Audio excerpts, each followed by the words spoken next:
We're all about preventing disease and preempting kind of breakdowns and stopping them happening.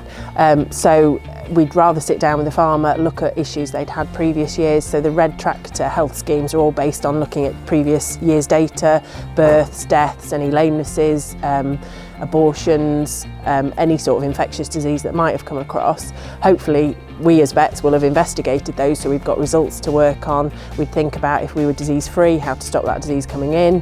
We would think, if we've got certain diseases, do we need more tests to find out where specifically that's come from, and can we introduce a vaccination programme to decrease that disease in the first place. So things like IBR can cause abortion in cattle. Can we vaccinate that, because those abortions potentially then cause metritis and infections that we have to use antibiotics for. So we are really pro prevention.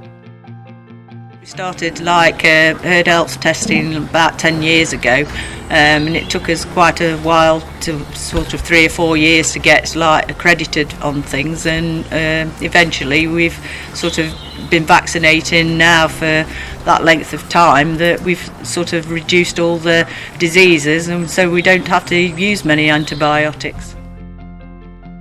Our emergency work obviously isn't planned, so it's a lot more difficult to manage within the practice, so we do charge more for our call outs.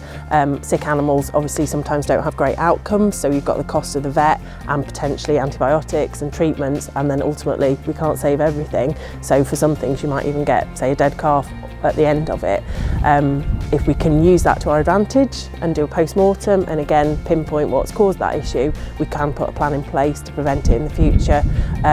But ultimately sitting down and preventing that in the first place, and not buying those diseases in or bringing them in on vehicles, visitors, that sort of thing, has got to be more beneficial cost-wise in the long term.